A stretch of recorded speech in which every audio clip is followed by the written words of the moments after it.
उन किसी माँ ने ऐसा दूध ही नहीं पिलाया कि गौरक्षक अहमद रिजवी के पास आए, और अगर आ सकते हैं तो आकर दिखाएं, फिर मैं बताती हूँ कि उनको कैसे लीमू की तरह निचोड़ती हूँ। दोस्तों, एक वीडियो सामने आई है कि गौरक्षक ने एक मुस्लिम समझकर एक हिंदू लड़के को मार दिया। मेरी एक सवाल है लोगों से, क्या जान लेना इतना आसान है? एक बच्ची को बचाने के लिए, एक बच्चे को जिलाने के लिए माँ बाप अपनी पूरी उम्र बिता देते हैं भाई, पूरी उम्र। अभी आपको बताऊं, एक हिंदू लड़का था, उसको मुस्लिम समझकर मार दिया क्योंकि उनको लगा कि इसके पास गाय का गोश्त है। एक गोश्त के शक पे मार दिया भाई, शक पे। भले ही उसकी जगह मुस्लिम होता तो भले हिंदू भले मुस्लिम सब भाई हैं, एक दूसरे की जान लेना कहाँ की इंसानियत है, कहाँ का इंसाफ है।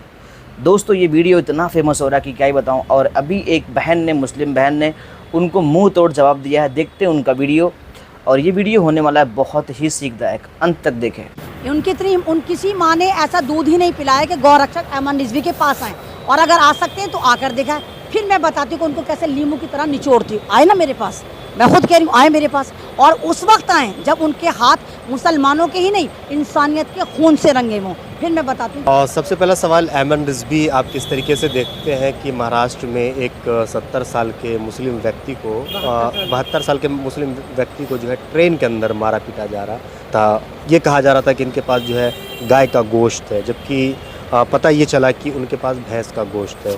तो कब तक इस तरीके से जो है ये लोग मुसलमानों को जो है शक के बुनियाद पे जो है मारते पीटते रहेंगे? और जो सरकार है, जो हमारा जो सिस्टम चला रहे हैं, जो सुप्रीम कोर्ट है, वो बिल्कुल इस मुद्दे पे खामोश है, उनका जो है हृदय परिवर्तन नहीं हो रहा है। तो किस तरीके से देखते हैं? देखिए, ये जो महाराष्ट्र वाली एक हादसा आया, और ये वाकई बहुत ख़तरनाक हादसा था, जहाँ एक बुज़ुर्ग, मुझे तो ये लग रहा था कि बेचारे वो घर से निकल भी कैसे गए। बहुत मोअज़्ज़िज़, बड़ा नूरानी उनका चेहरा, और जब वो उतर रहे होते हैं तो जब वो अपनी सीट के नीचे से एक बैग घसीट रहे होते हैं तो उसमें एक ट्रांसपेरेंट डिब्बा होता है जिसमें गोश्त होता है। तो वहाँ पर बैठे हुए नफरती चिंटू जो आस लगाकर बैठे होते हैं, ताक लगाकर बैठे हुए, तो शिकार करने के लिए, यानी मुसलमानों का शिकार करने के लिए शायद उन लोगों को ट्रेन में बिठाया ही इसलिए जाता है कि देखो ट्रेन में चेक करो कि कौन मुसलमान तुम्हें निहत्था नजर आया। इन लोगों को पता है कि ट्रेनें जो है मुसलमानों के लिए एकदम से खाली हो गई। ट्रेनों में चाहे खचाखच भीड़ बढ़ी हुई हो, लेकिन अगर बात मुसलमान की मॉब लिंचिंग की आ रही, बात मुसलमानों को गोलियां मारने की आ रही,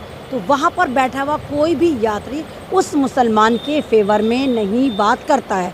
अब वो जो 72 साल के जो बड़े मियाँ हैं, जब वो बैग निकालते हैं, वो डिब्बा निकल कर आता है, तो वो सारे के सारे लड़के उनको बहुत ज़्यादा मारते हैं, पीटते हैं, कहते अच्छा मांस लेके जा रहा है, गोश्त लेके जा रहा है। वो कहते भी हैं कि नहीं बेटा, ये मेरी बेटी के पास जा रहा हूँ, बेटी से मिलने जा रहा हूँ। जाहिर सी बात है, जब माँ बाप अपनी बेटियों से, अपनी बच्चियों से मिलने जाते हैं तो घर से जो भी उनकी हैसियत होती है सामान लेकर जाते हैं। तो जब वो कहते हैं कि मैं अपनी बेटी के लिए गोश्त लेकर जा रहा था, तो वो सारे नफरती चिंटू जो शायद बजरंग दल के थे, उनके साथ मारपीट करते हैं। कोई लातों से मारता है, कोई चांटों से मारता है, और इतने जलील लोग होते हैं। ये नामालूम पता नहीं कौन सी नाजायज़ औलादें होती हैं, कौन सी, मैं तो यही नहीं समझ में आ रही, मैं तो यही आइडेंटिफाई नहीं कर पा रही कि ये गोपा की औलादें हैं भी या नहीं।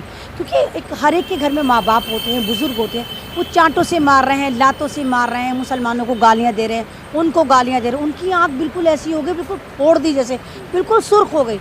और उसके बाद उनकी वीडियो शूट करी जाती है। बेचारे बड़े मियाँ उतरते हैं, अपनी बेटी के पास जाते हैं, और डर की वजह से, और ये कि इज़्ज़त की वजह से, या शायद उनको भी पता है कि मेरी बेटी डर जाएगी या शायद मुझे वापस नहीं जाने देगी, वो बताते तक नहीं हैं। लेकिन ये नफरती चिंटू ऐसे तमाम, ये जितने भी भगवा नफरती कीड़े हैं, ये खुद ही उस वीडियो को वायरल कर देते हैं। और जब वो वीडियो वायरल होते हैं, और होते वो उस घर में भी पहुंच जाती है जहां की ये बुज़ुर्ग 72 साल के बुज़ुर्ग होते हैं, और मामला सारा निकल कर आता है।